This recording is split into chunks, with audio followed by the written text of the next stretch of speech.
Want to study in Germany? Then Excella is the best option. Admissions with scholarships available. Call 9881 96666. Naresh పవిత్ర లోకేష్ గత కొంతకాలంగా టాలీవుడ్ లో viral అవుతున్న సంగతి మనందరికీ తెలిసిందే. ప్రస్తుతం వారిద్దరూ పెళ్లి చేసుకోకపోయినా కలిసే ఉంటున్నామని రీసెంట్ గా అనౌన్స్ కూడా చేశారు. ఇక వాళ్ళిద్దరూ కలిసి జంటగా నటించిన సినిమా మళ్ళీ పెళ్లి. ఈ సినిమా ఫస్ట్ గ్లిమ్స్ రిలీజ్ చేసిన దగ్గర నుంచి కూడా ఈ సినిమాపై ఆసక్తి నెలకొంది. నరేష్ పవిత్ర నిజ జీవితంలో జరిగిన కొన్ని సంఘటనల ఆధారంగానే ఈ సినిమా తెరకెక్కినట్టు సమాచారం. అయితే మూవీ యూనిట్ ఈ సినిమా ప్రమోషనల్స్లో భాగంగా ఓ ఇంటర్వ్యూ ఇచ్చారు. ఈ సందర్భంగా పవిత్ర లోకేష్ కొన్ని ఆసక్తికర విషయాలను షేర్ చేసింది. Hi, welcome to I dream. ఈ సినిమా కోసం నరేష్ పవిత్ర పలు ఇంటర్వ్యూలు ఇస్తూ సినిమాను మరింత ప్రమోట్ చేస్తున్నారు. ఇప్పటికే ప్రీ రిలీజ్ ఈవెంట్ కూడా గ్రాండ్గా నిర్వహించారు మూవీ యూనిట్.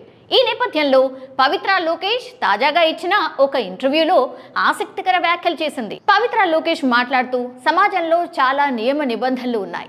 సమాజంలో ఎవరి ఆలోచన అభిప్రాయాలు వాళ్లకుంటాయి. మా విషయంలో కొన్ని సంఘటనలు జరిగాయి. నా విషయానికొస్తే కొంతమంది పరిస్థితులను అడ్డు పెట్టుకుని నన్ను తప్పుగా చూపించారు. నాకు హాని కలిగించాలని కూడా చూశారు. నా కెరీర్పై బ్లాక్ మార్క్ పెట్టాలని చూశారు. అలాంటి పరిస్థితి నుంచి బయటకు రావడం చాలా కష్టం. నాకు చాలాసార్లు అందరికీ దూరంగా వెళ్ళిపోవాలి అనే ఆలోచన కూడా వచ్చింది. కానీ అలాంటి పరిస్థితి నుంచి బయటకు వచ్చానంటే కారణం నరేష్ గారే. ఆయనే నాకు అండగా నిలబడ్డారు. నేను ఉన్నాను అంటూ నాకు సపోర్ట్ ఇచ్చారు అని తెలియజేసింది.